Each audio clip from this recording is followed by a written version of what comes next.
সাকিবকে আমি না পেলে আমি আত্মহত্যা করব। শোবিজে আলোচনায় থাকার এখন শত উপায়। কেউ সিনেমা করেন, কেউ সাক্ষাৎকার দেন, আর কারো একটা সেলফি যথেষ্ট। ঠিক যেমনটা করলেন উঠতি নায়িকা মিষ্টি জান্নাত।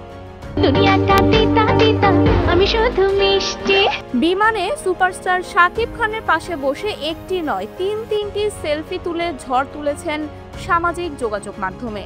ছবিগুলো রোববার মধ্যরাতে নিজের ভেরিফাইড পেজে পোস্ট করে ক্যাপশনে দিয়েছেন 3টা লাভ ইমোজি আর 2টি শব্দ লাভ লাভ।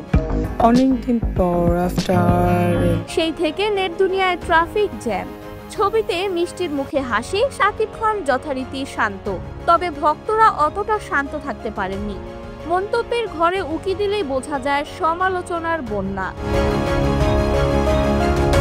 মিষ্টির সেলফিতে শাকিবকে দেখার পর থেকে সামাজিক যোগাযোগ মাধ্যমে দেখা যাচ্ছে তর্ক বিতর্ক। অবশ্য এর পেছনে কারণ রয়েছে। শাকিব ভক্তরা বলছেন কয়েক মাস আগেও বিভিন্ন ইন্টারভিউয়ে মিষ্টি জান্নাত ভাইরাল হওয়ার জন্য শাকিবকে জড়িয়ে কৌশলে বিভিন্ন মন্তব্য করতেন। এর ফলে মিষ্টি সেলফিতে শাকিবকে মেনে নিতে পারছে না শাকিব ভক্তরা। মিষ্টির সেলফিতে শাকিব এ প্রসঙ্গে জানার চেষ্টা করলে শাকিব খানের ঘনিষ্ঠ একটি সূত্র জানিয়েছে, কলকাতা থেকে তাণ্ডব সিনেমার ডাবিং শেষে শাকিব খান তার টিম নিয়ে ঢাকায় ফিরছিলেন। ইমিগ্রেশন শেষে ভিআইপি লাউঞ্জে যাচ্ছিলেন।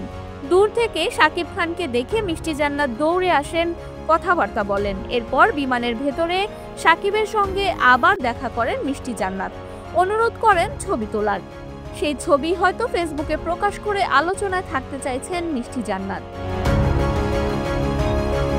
Mehjabin Khanam, revolution 24 news desk.